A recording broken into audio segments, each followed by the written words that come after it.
So obviously we've had demand pull versus cost push. As I said earlier, I would find it silly to not use this if you understand it, because like I said right at the start, it's almost two different things, two different phenomena entirely, right? One is completely going to be associated with growth, employment, incomes rising, the other the total opposite, and you can get a lot of evaluation out of that difference. So let's start and the heart next to that one. Yeah. Then we have um, persistence of inflation. Persistence of inflation, i.e., is it temporary or permanent? And this is very, very easy, very, very simple.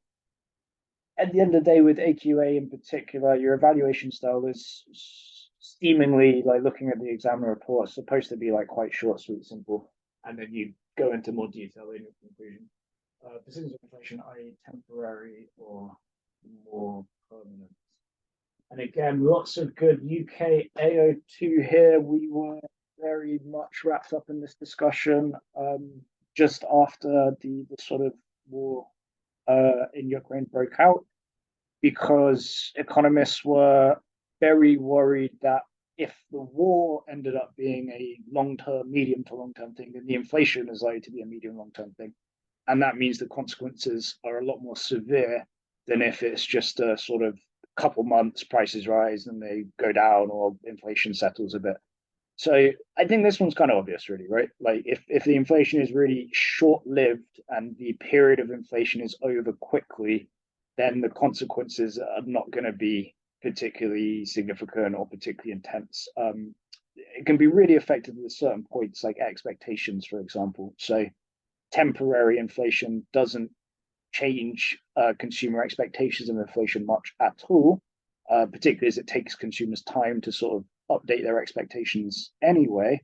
But if you have very long running inflation, like we've had up until recently, where it has started to go down actually, but then that is a lot more problematic for something like expectations, because if well again obviously if the inflation's really long term, it's lasted for ages, people get the idea of inflation embedded in their minds, right? They'll just start to expect inflation. They'll believe inflation is going to happen every year. You look at house prices in the UK, the amount of people you find, like even very smart people, business people, whatever, who they believe house prices in the UK will always rise, which of course just blatantly isn't true. Like if there was a nuclear war, for example, I'm not saying there will be a nuclear war. I'm just saying there is more than zero possibilities where house prices could fall. Right? If there's a nuclear war, house prices they're collapsing. I'm telling you. So it's just that house prices in London have risen so much and so often. It's been so permanent that people they genuinely just expect that that's always going to happen, and they might even ignore the potential for other economic situations. But anyway, kind of gone a bit too into that one. Okay, so very easy eval, and you can pretty much use this for every point that we've made today. Again, I'm just running through that, and yeah, I'm pretty sure you could use this for every single point we've made today. It's better for some than others. Works really well for expectations, as I've said.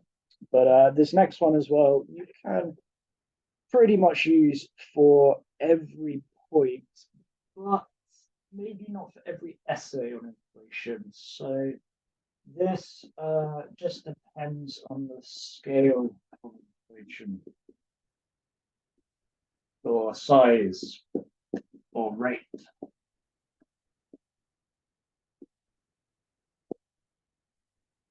So remember that there's sort of a spectrum, we could say. So all the things that count as inflation, 0% change in price, so stable prices is no inflation. So I'm not going to put that on the spectrum. The lowest point of my spectrum is going to be 0.00 recurring one. You get the idea. So a tiny, tiny, tiny increase in prices. And then over here, we'll have, I don't know, could put infinity, but let's just be like 1,000,000%. Okay. 1,000,000% inflation. So if we, and this is not actually to scale, if we think about say 0.5%, that's inflation. Is it good? Is it bad? It's bad. It's too low. It's not going to create enough spending power. 1 to 3%, is that inflation? Yes, that's still inflation. It's on our spectrum of things that we classify as inflation, or values that would be classified as inflation. But this is like your Goldilocks zone. Like this is the perfect level of inflation where I think the best way to think about it is it's going to encourage a bit of spending in the economy, as we've discussed. It's going to reduce the value of the government's debt, as we've discussed, but it's not so high that it risks a wage cost spiral or an expectations feedback loop. So it's sort of like, and this is the evaluation really. It's not as simple as inflation is bad or inflation is good. It's more nuanced. It's more, what level of inflation are you experiencing? 5%. Again, 5%, not that bad. A lot of economies do very well with sort of 4 or 5% yearly average. It might not be right on target. But then again, Venezuela, 100,000%, 1,000,000%. That's a massive, massive difference. Not just numerically, of course, but consequentially, it's a huge, huge difference from 10% inflation or 5% inflation. So again, this I think is a really easy evaluation because you can pretty much use this for every single point.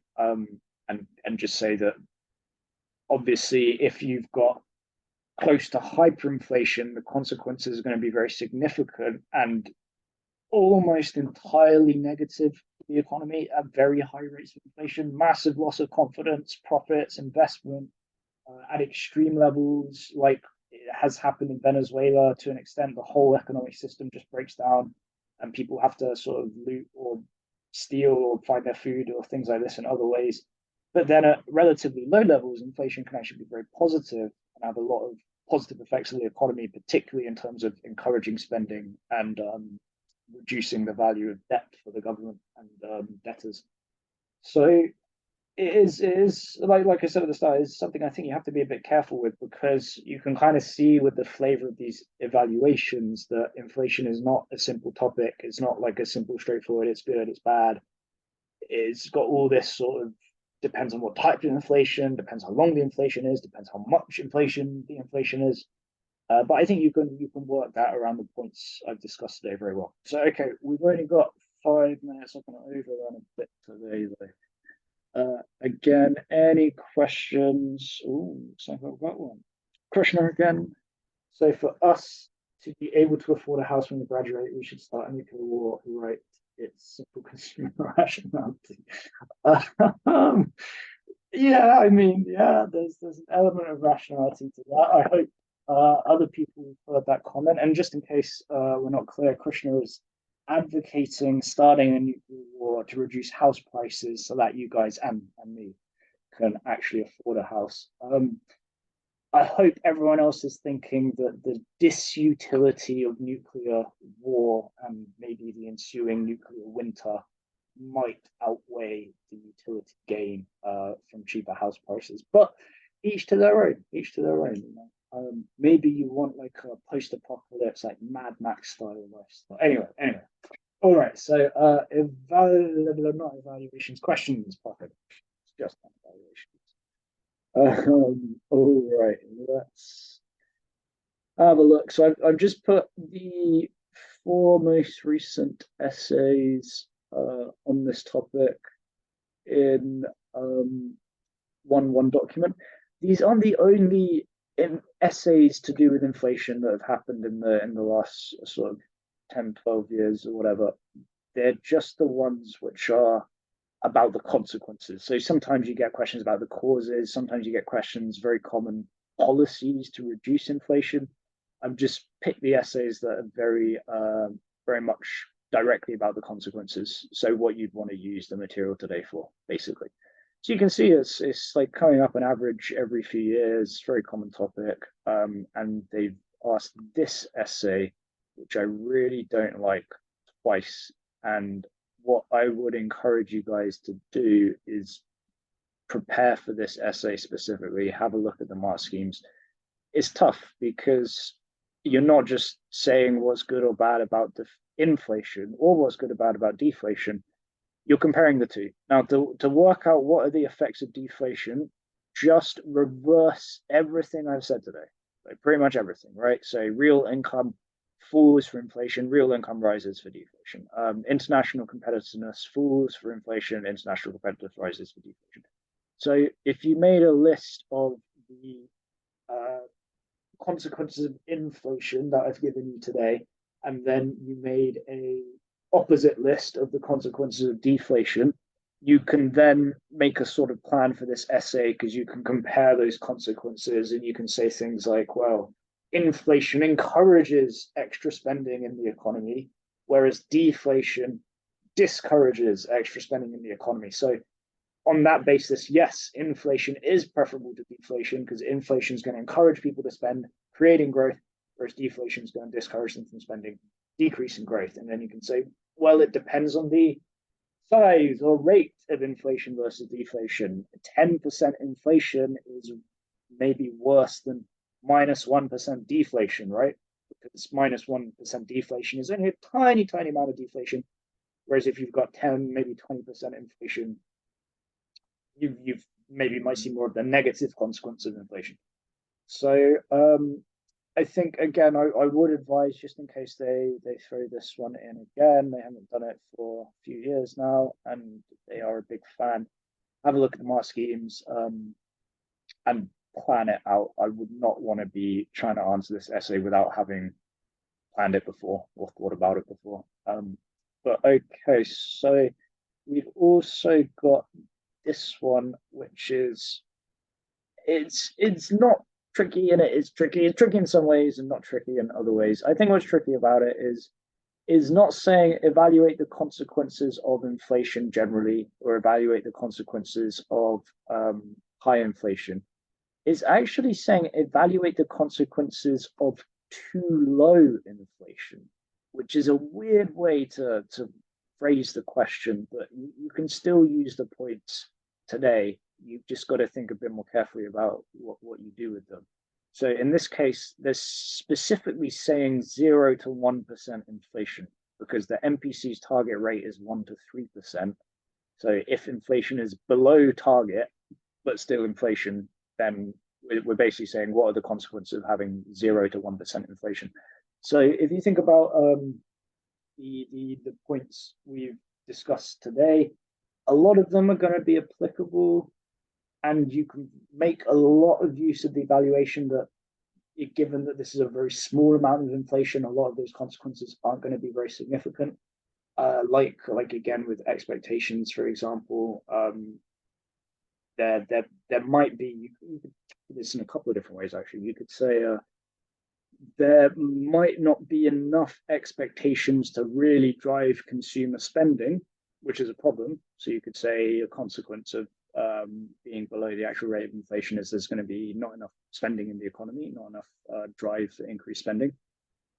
Or you could sort of go the other way and say that a little bit of inflation means there is going to be some drive for spending in the economy. And both of those are true, right? There is going to be some expectation of price increases if inflation is 0 to 1%, and maybe therefore some drive for people to spend more, but it's not going to be very significant. So you could possibly use that as a point in an eval again, but you can even see just from the way I'm talking about it, I'm having to think a little bit more about how I'm using the points we listed. It's not a simple sort of cut and paste. And again, with inflation, they I can't remember them asking many straightforward inflation big questions other than 50 markers on the causes of inflation, which is just one of the easiest 50 markers you could possibly wish for. But the essays tend to be like there's always a trick or always a little thing you have to consider. So this is, I think, possibly the most straightforward one they've done more recently. So evaluate the view that achieving a low and stable rate of inflation should be the main macro objective. So that's quite nice because you can talk about other objectives. Although if you have a look at the mark scheme, it's almost entirely about inflation. It doesn't really expand on how you would talk about other objectives. But I think this is the one where you can just most cut and paste the points that we've discussed today. So one reason a low and stable rate of inflation should be a main objective of governments is it prevents a wage cost spiral, for example. It prevents massive shoe leather costs for consumers. Evaluation, shoe leather costs may not be that significant in the first place because consumers are irrational. So controlling inflation shouldn't be a major objective of the government.